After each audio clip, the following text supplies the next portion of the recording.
Entering this season, expectations for Syracuse were at an all-time high, but just 4 short months later, only the lows have been realized. Syracuse picks up their 8th Quad 1 loss of the season and their 6th straight loss to Duke. Namely Buddy Boeheim, who has become a fan favorite ever since he stepped foot on campus, becoming the 2nd leading three-point shooter in program history. Coming up on Cuse Countdown, we'll let you know how SU can send the Boeheim Bros off with a bang in what will likely be their final game in the Dome. So don't go anywhere. CC starts right now.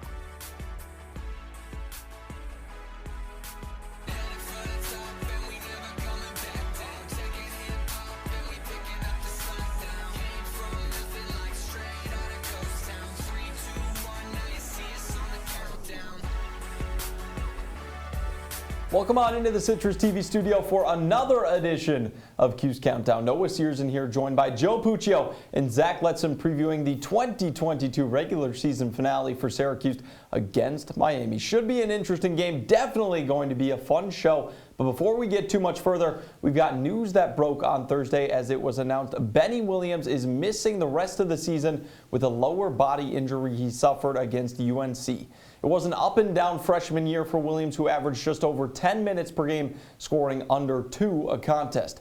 Williams' injury further accentuates SU's depth issue, which became even more evident over the course of the last couple games.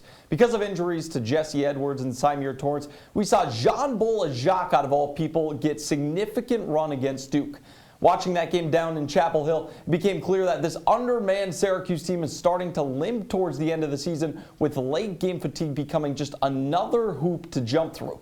You got to imagine another viable option off the bench would go a long way for Boeheim's bunch, Joe. It certainly would, and speaking of Boeheim, that's sort of what Syracuse, or who Syracuse, is playing for right now. The Orange are playing for a head coach that could have his first losing season in his tenure here at the university. You saw Cole SWIDER in that game against UNC. When he fouled out, he was screaming obscenities. You know why? Because he scored 36 points and did everything that he could to win that game. So the Orange are playing for their head coach because Coach Boeheim doesn't want to go out like this. Yeah, and for Syracuse, we talk about how thin they are. Who are the guys that they're going to rely on? Who are the young guys that you're going to turn to? One of them is Benny Williams. I mean, this is a guy that hasn't had the freshman season that he's wanted. You could talk about minutes, you could talk about production, but we did see against Duke how fantastic of a turnout. I mean, 14 points, a career high, really thrown into the fire, 30 minutes played. So he was making some big plays, that nice reverse layup against Duke, who's got a sensational team. Syracuse is really going to be relying on him in this game coming up Saturday. Well, we talked about the big weekend. Let's take a deeper dive into it because there was a lot of things, but Bourama Sidibe's 51 minutes over the course of those 2 games had to have been one of the chief takeaways among them. It's a feel-good story for someone who has had injury problems like Sidibe, but Joe, it doesn't necessarily impart a lot of confidence in this team going forward. And luckily for the Orange, they don't really need to rely on Bourama as they do for the rest of the squad. I mean, if you look at the center depth right now for the Orange, they have 3 big men. I'm not going to say quality big men, but 3 big men at least that can slide into that rotation. Who's coming in for Joe, Buddy, Cole, and Jimmy right now? I can't name you one player. So luckily for the Orange, Bourama doesn't have to play enough, but Jesse Edwards is sort of what we all wanted Bourama Sidibe to be at the end of the day. Yeah, Bourama was a non-factor on this team until the back 9 of this season. And for Syracuse, he's come in and he's kind of just done his job. I mean, you don't need him to come in and be a great scorer. You have other guys that have scored, but he's come in, done his part. And for Syracuse, you just need that guy who can be some sort of a defensive anchor down low without the presence of Jesse Edwards. Yeah, so one of the reasons Sidibe has played so many minutes, especially in that Duke game, it's because SU had immense ineptitudes on defense. They allowed in that game the Blue Devils to nail 6 shots to open the game, and this is not a team that is built from playing from behind, especially when they go down early, Zach. No, it's not, Noah, and this defense hasn't done itself any favors. I think the Duke game was the worst example of that. I mean, this defense was abysmal. I think you're looking at a 2-3 zone that is just falling apart. They're a shell of themselves. I mean, how many looks in a row did Paolo Banchero get from the corner? It was ridiculous, as you see on the screen behind us. There's too many to show. But Syracuse in that 2-3 zone, it just fell apart, and Duke took advantage. Here's what I learned from that game. See that team in the black jerseys? That's what Syracuse has to emulate. If SU wants to be relevant again, they need to be whatever that team is right there. Team. That's a lot of 5 stars, a lot of 4 stars that Syracuse doesn't have. Now, granted, 3 4 stars are coming in next year, but this is an uphill battle to climb for the Orange. They're nowhere close to level Duke is, and I don't think Paolo Banchero is coming into the Dome anytime soon.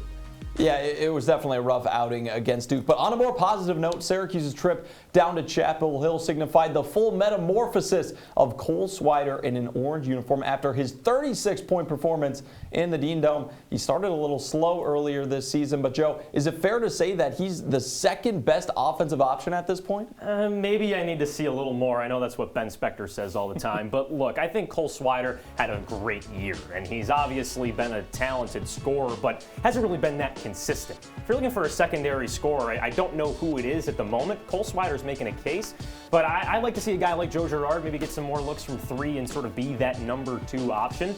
Buddy Boeheim can't carry this team himself, and Cole SWIDER, he's trying his best. Yeah, Joe, I agree. There's no definitive answer, I think, at the number 2 spot right now, but boy, that performance that Cole SWIDER had, 7 threes, he was moving so well off the ball to get open looks against a good North Carolina team. That is something that we haven't seen all year, not since Buddy Boeheim was doing step backs against West Virginia the tournament last year. That's how good a performance this was for Cole SWIDER. Well, the impressive thing for SWIDER is that prior to this season, he has never really been in this role before. He even said that at times it was a bit overwhelming, but down the stretch, both his play and leadership have shown bright. He's truly a different player than we saw earlier this season, Zach. Yeah, I mean, you can look at the Cole SWIDER season as the first half and the second half. These last 10 games for Cole SWIDER have been unbelievable. 16.5 points per game and shooting over 56% from deep. Yeah. I mean, that's the Cole SWIDER that Syracuse was praying they were going to get when they got this kid from Villanova, but I don't know if they were expecting 56% from deep. That is why he's become such a viable option on this team. You brought up his numbers, but one thing he does on the court very well that's not in the box score is his leadership ability. I know you hinted at it, Noah, but Cole SWIDER is an absolute leader out there on the floor. I'd like to argue that Cole SWIDER will be better on next year's team, where there's a lot of younger talent that sort of needs that direction. Now, we'll get to that later in the program, but Cole SWIDER had an unbelievable year for the Orange. It's a shame we only saw him once for one season up here in upstate New York. So Cole SWIDER's presence will certainly linger around this team for a while. Yeah, also leads the team in rebounding. SWIDER making a big impact. Hopefully he does on Saturday for the Orange, because this Miami team is legit. And after the break, we're going to take a full breakdown, sizing up the Hurricane storming their way up towards the NCAA tournament. So don't go anywhere. We'll be back in 60. Well, Thomas, you've got prediabetes. But with more exercise and a change in diet, it can be reversed. I've tried exercising. It just makes me hungry for bacon. I love bacon, too. And who really likes to exercise? Not me. Me neither. Nobody. So we're good? What? Oh, you still have prediabetes. Big time. Here's your check.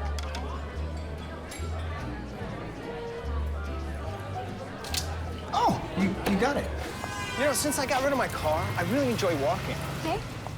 Got it. Nope. Getting pulled over for buzz driving could cost you around $10,000 in fines, legal fees, and increased insurance rates. Oh, you're home early. You live with your mom? That'll set your game back a few years. Buzzed, busted, and broke. Because buzz driving is drunk driving.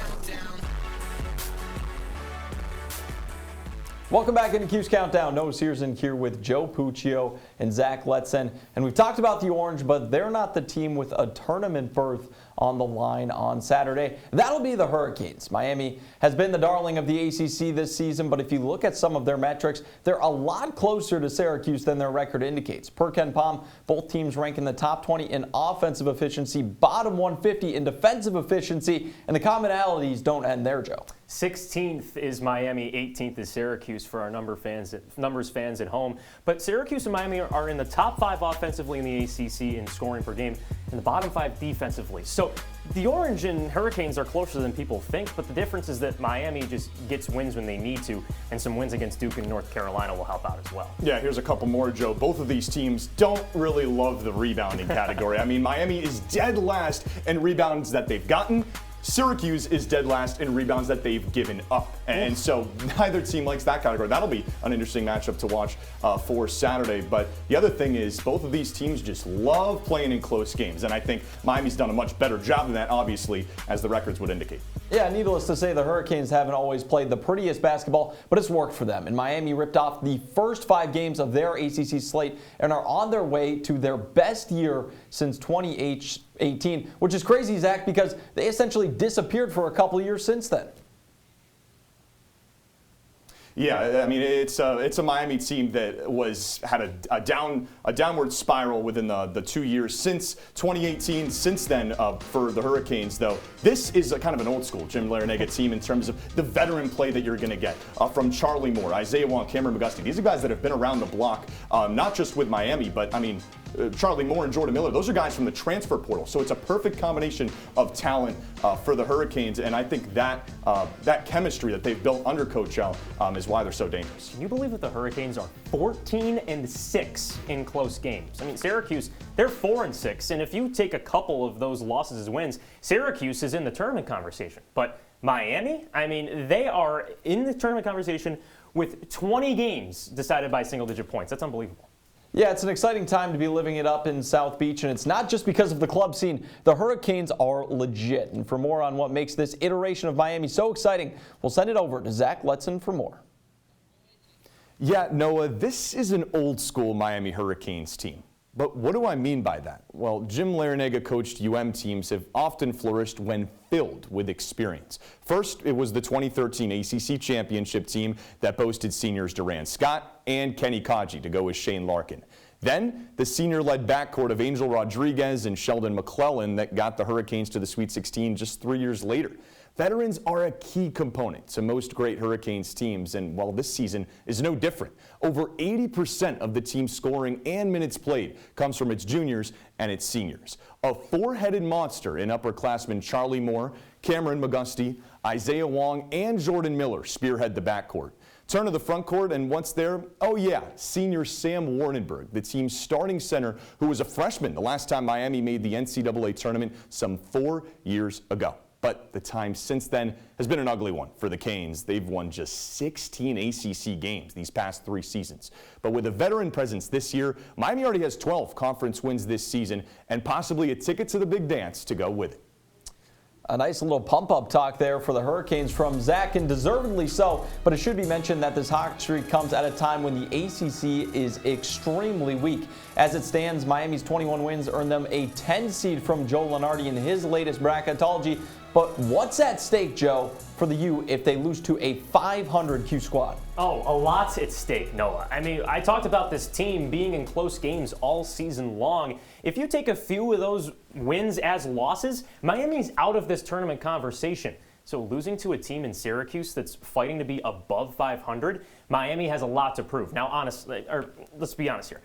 The ACC tournament's coming up soon, and that's what matters the most. But a loss to Syracuse before going down to Greensboro, oof. That's not what you're looking for. Yeah, the Hurricanes are kind of in a weird spot here because, I mean, you had those teams that we just talked about that were clearly in, and then Miami these last couple of years, they've been horrible, so clearly out. Not a lot of times where they're right on the bubble, and they need a win here at the end of the year. This is one they just can't afford to lose with how bad Syracuse has been these last few games. Yeah, and it's going to be a tough one for Miami. The Dome will be packed, and Syracuse should be licking its chops because after facing off against the conference's 2 best rebounding teams in Duke and UNC, they get the worst in the conference, which is even more important given recent injuries, Joe. Yeah, it's just been a really tough situation right now for the Canes. I mean, you look at the rebounding for Miami, a -4 rebounding margin. This is a team we're talking about that's going to play in the NCAA tournament. If they rebound the way they've done all season long, they're going to be one and done. Kenny Kaji's not walking in that building anytime soon. So what are the Hurricanes going to do? They have to figure out a way to get some height down low. They are a team full of guards. But who's going to be that big-time rebounder? I don't know if Jordan Miller's the guy. Joe, Jordan Miller, I mean, you mentioned him at the end. He's the leading rebounder. He's a guard. He's a guard. You have 6'10" center Sam Wardenberg. He's only averaging 4 rebounds a game. So this is a weird matchup because of that, paired with the injuries that Syracuse has.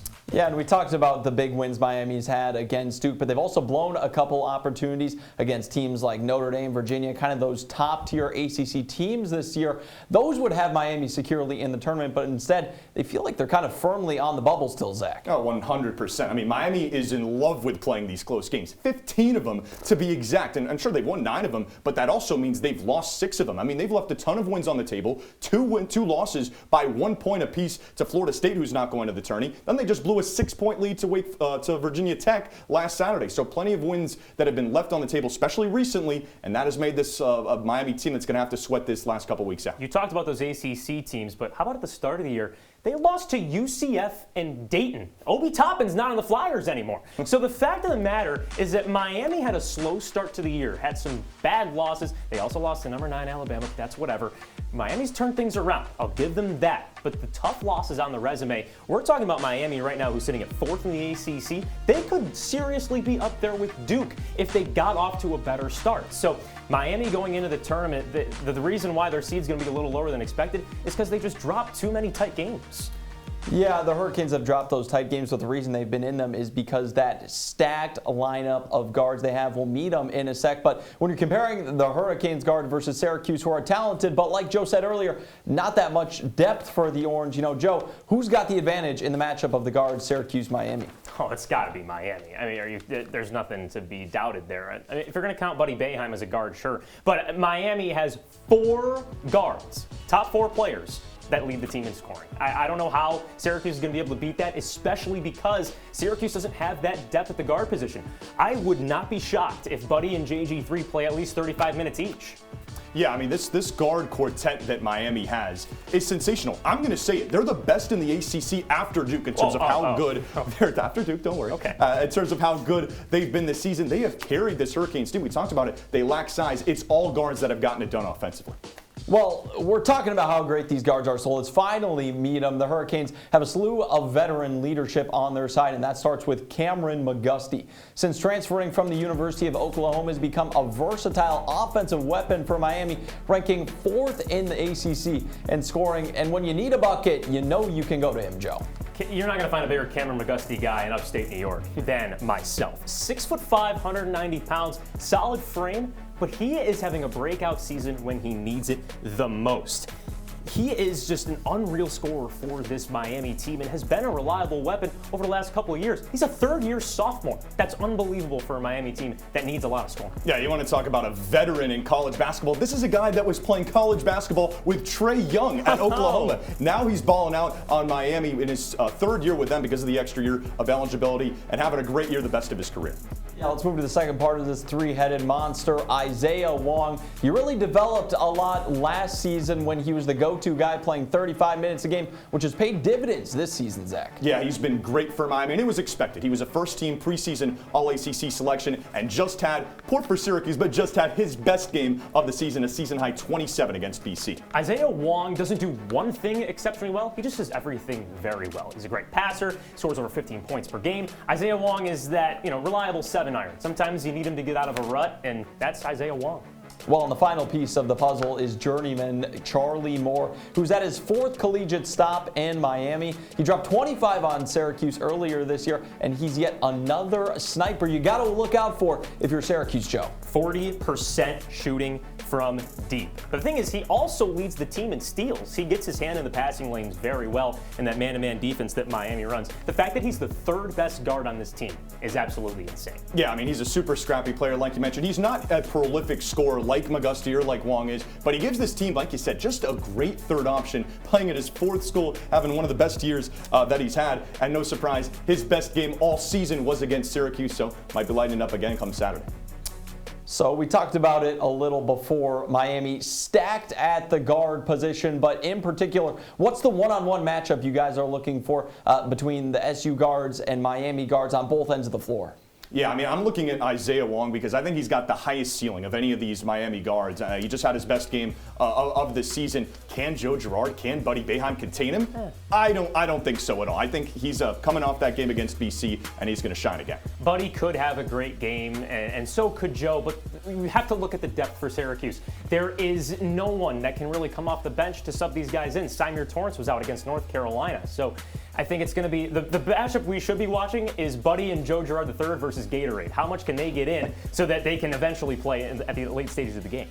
Well, and the Syracuse defense is going to need to step up. We've talked about it all show. They had a rough outing over the weekend, and for more on how Duke in particular exploited Syracuse, we'll send it to the wall with Joe Puccio. Noah, Zach, if you were to go watch my JV basketball footage, which is impossible to find, you would hear the opposing team scream out mismatch anytime I had to guard a tall player. Now, they were right. I was pretty short guard back in my day, but that's why I'm standing right here and not playing on Jim Boeheim court. But for those who are playing inside the Carrier Dome, boy, they've heard mismatch a whole lot this season, especially when Syracuse took on Duke just this past weekend. Let's take a look at an inbound play that the Blue Devils drew up. The inbounder stands right here, 2-on-2, very simple. Boeheim Sidibe has to guard the guy on the right wing. But when Duke inbounds this basketball, you see that Cole SWIDER has to take on Mark Williams. Mark Williams is, well, he's 7 feet tall. So when he gets the ball there, he's able to yam right on Cole SWIDER. Now listen, it's an inbound play. So of course you can draw it up any which way you want to get Mark Williams up into the 20-plus scoring digits. But let's take a look at a more traditional play in which Syracuse had the basketball, Duke had the basketball on the left block. Mark Williams is getting triple teamed by a gang of Williamses, John Boeheim, and Boeheim Sidibes. Duke's able to get the basketball out to the top and kick it to the right wing. John Boeheim has to face guard the ball handler. So Joe Girard III, he's playing whatever sport he wants to play over here. Buddy Boeheim is not really active in this play, but he has to guard the high post. So does Boeheim Sidibe. That's what creates a 3-on-1 opportunity. Duke player able to drive right past John Boeheim, and Boeheim Sidibe has to face guard this man and choose either the player who's going to score from the ACC logo or Mark Williams on the baseline. Well, he decides to bite towards the ACC logo. That sets up a yam opportunity for Mark Williams. He had an absolutely amazing night inside the dome, but it's because Syracuse doesn't have the personnel to guard him. So what are we looking for in this matchup against Miami? Well, Dan Gok is one of the tallest players in the ACC, so he could have a field day. But 6'7" guard Jordan Miller's had a phenomenal rebounding season, so Syracuse is going to have to neutralize both of those players if they don't want to go through any mismatches in that game. Informational as always, Joe. We're going to take a quick break, but when we come back, we're participating in my all-time favorite hobby, making some soup. Piping hot takes coming at you right after we take a break.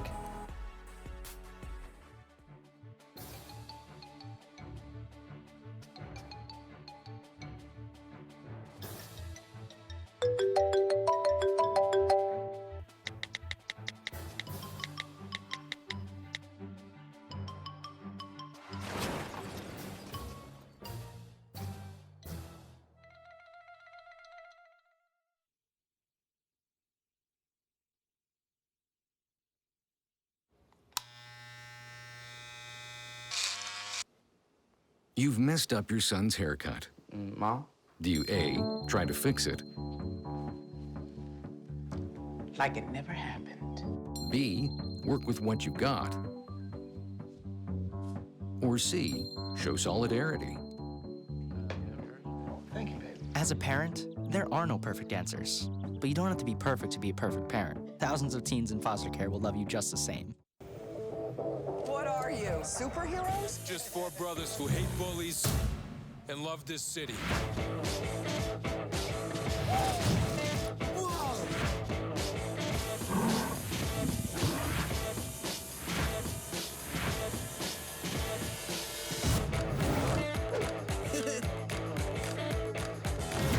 Gear up, guys.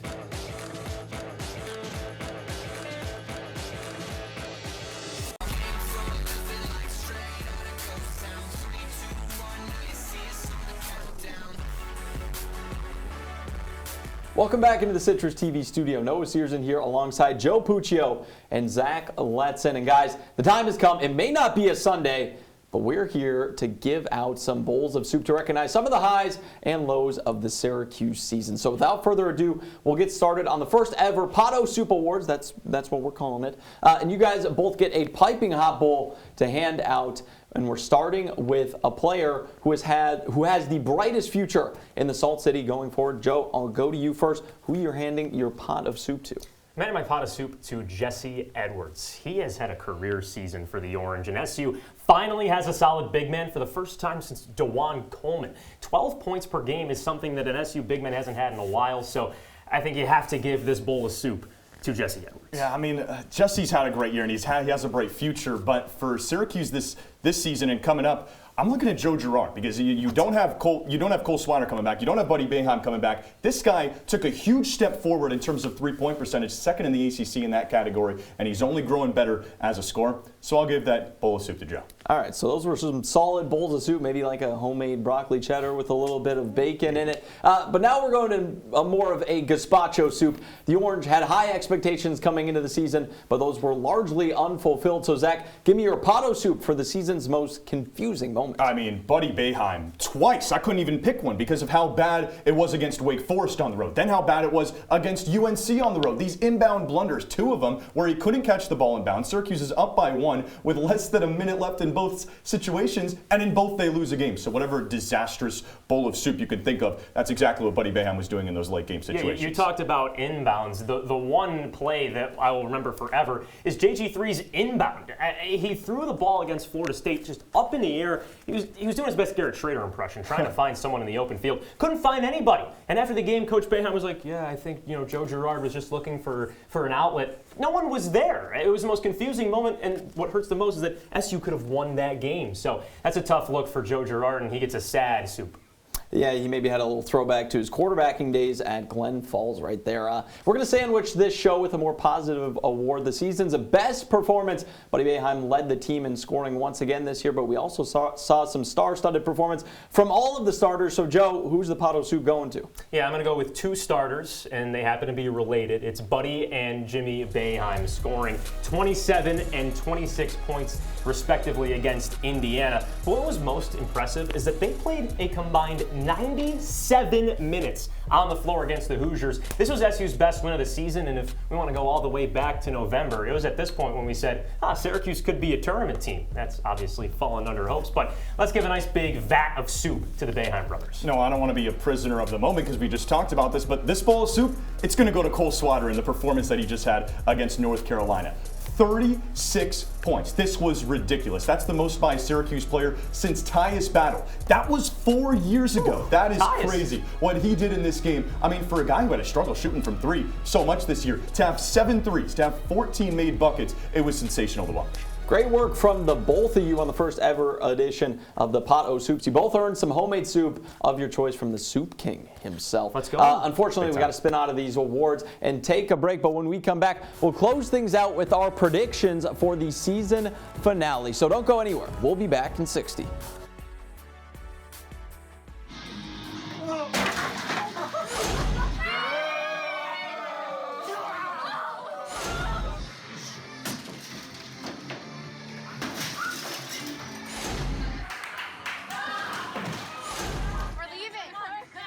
Most party fouls are pretty dumb. But if you decide to drink and drive underage, you could lose your license and your freedom. Underage drinking and driving. The ultimate party foul. They told me a bottle couldn't dream. That I would never become a superhero.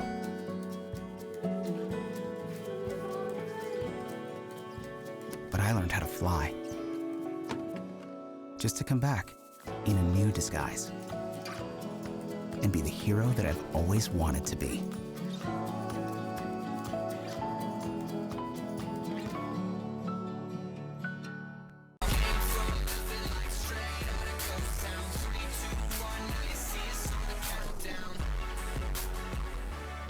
Running low on time here on Cuse Countdown, but we still got to give you our predictions for the big matchup on Saturday. So we're going to just whip around real quick. Joe, going to you first. Who takes the season finale in the Dome? Miami takes it, 81-73. The guards are way too good for the Canes, and Syracuse won't be able to keep up with them. Yeah, Syracuse defense can't stop anything right now. I like the Canes, 78-72. Yeah, I'm sweeping the board here. I got a higher scoring matchup. Hammer the over in this one, 88-79. Miami rolls easily in this one and spoils senior night in Syracuse. That's all the time we've got on this edition of Cuse Countdown. Alongside Joe Puccio and Zach Letson, I'm Cierzan saying so long and enjoy the game.